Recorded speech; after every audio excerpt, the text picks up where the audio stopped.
You guys talked about the bullpen there, Isaac, and I want to kind of gauge where we are with the relievers in this bullpen. So, gentlemen, I'm going to say a name, and on a scale of 1 to 10, I want you to tell me how secure you feel about these guys pitching in high leverage, with 1 being never, don't want them there ever, send them to Buffalo, what's taking so long, or 10 is this guy could be a closer if it wasn't for Jordan Romano. Follow? Oh, well, sounds good, man. All right, first name on this list, Tim Mesa. How do we feel about him?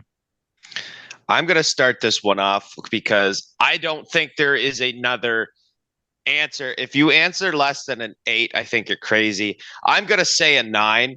I think okay, Tim Mesa. I think Mesa's had an extraordinary year, and I think he doesn't get enough high leverage usage.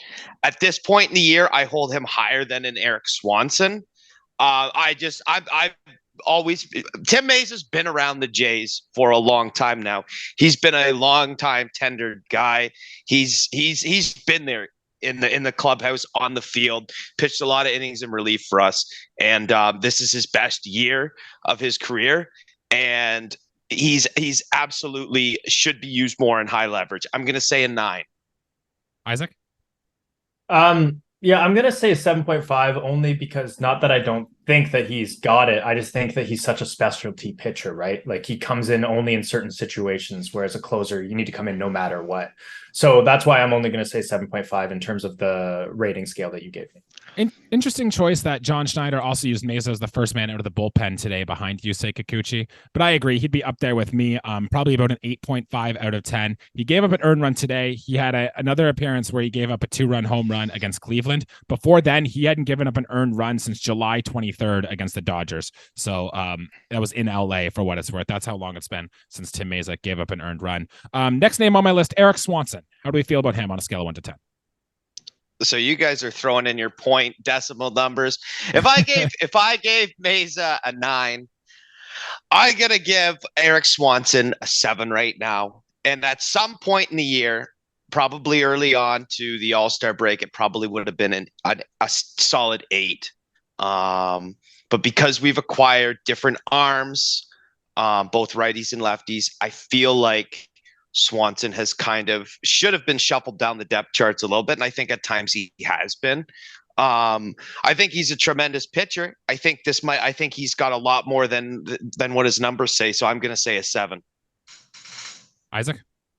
Yeah, this one's tough because I know what this guy's capable of, and he's capable of being a top end setup guy. But I think I don't have the stats in front of me, but it feels like the last month and a half, he has been one of the worst relievers. He's been giving up a lot of power. That could have just been like from the games I've watched with him. That could not actually be true, but I feel like you guys nodded there. Like I would give him like a 6.5 right now as like maybe like our 4th or 5th guy, even though I think that, you know, his capability is 3 in the bullpen. Yeah, I have the game log up here. I don't think he got into the game today, but in his one appearance in New York, he faced 5 batters. He did give up a home run. His last appearance against the Red Sox, he also gave up a home run. And bullpen arms, because their sample size is so small, a lot of it, especially in a short playoff series, is how is this guy going for you lately? And I agree that Eric Swanson could turn it on, be a shutdown reliever. He does have a 3.16 ERA on the season, but I agree he's probably one of those first men out of the pen. I would probably give him a 6. 3 more names, guys, and I want you to just kind of fire off all 3 if you'd like. Riley, we'll start with you. Genesis Cabrera, Trevor Richards, Jimmy Garcia. Give me your numbers for those 3. So we'll go 6 for Garcia.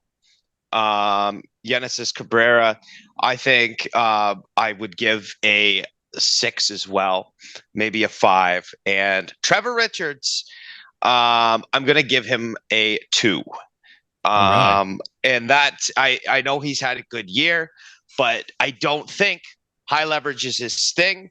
It goes back to what Isaac pretty much said about the lefty specialist, with Tim Mesa. Trevor Richards is kind of a tool as well. I don't think he's really an 8th inning guy.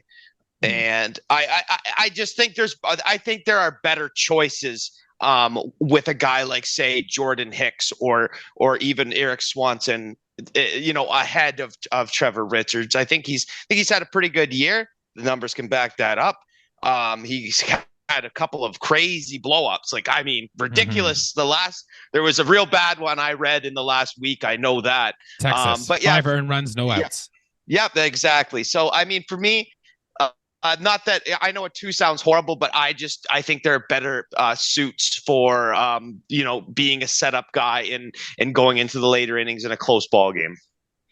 Yeah, you should call this podcast the Richards Hate Club because this guy can't do anything right. I feel like every guy, it was like at the start of the year, yeah, cut him, get him out of here. Mm-hmm.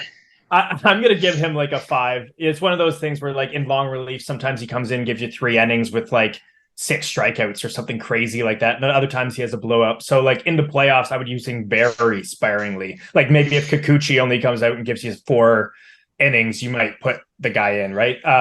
But yeah, he's not a high leverage guy at all, in my opinion.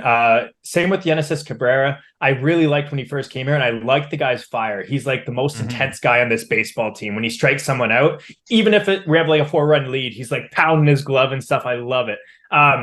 But recently he's kind of like fallen back to earth, like a little bit of the Davis Snyder thing. And I think Garcia for me is like an 8. I think his track record is really great. He's like a great 7th inning guy before the Hicks and Romano. I would have him probably number 3 on the team right now. But Genesis Cabrera, I think we kind of like in the playoffs, he's one of those guys where it's like, we can use you next year and potentially you can get better. But right now I wouldn't put him in any type of leverage situation. So definitely on the back end of the bullpen then. I still have faith with Jimmy Garcia. I still want him probably ahead of these two. Genesis Cabrera can be our second lefty. And I'm looking into Trevor Richards a little bit here, Riley. I love the strikeout stuff, and I always have liked pure stuff out of my relievers. And the fact he gets so many strikeouts, I've always loved. I'd probably put him at a 4, to be honest, not as low as a 2. But Fangraphs has a stat called shutdowns versus meltdowns, which is exactly kind of what you think it is. Shut it down means you've shut him down. Meltdown means you've kind of melted down. Trevor Richards have had a meltdown in 4 of his last 6 appearances, which is not good, what you want coming out of the reliever. So I'd probably be on your side, Riley. I guess on the Trevor Richards take before we move on, true or false, he is on the playoff roster. Oh, for sure he's going to be on the playoff roster. Okay. So we're not sinking him too far down then, eh?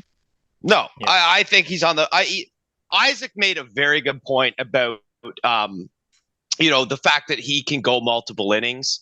And that's what I call, and I don't know if they use the term, kind of like how we've had, language, a soft language, so because it doesn't sound harsh. We used to call those guys, they were mop-up role. Mm-hmm. I guess you're not allowed to say that.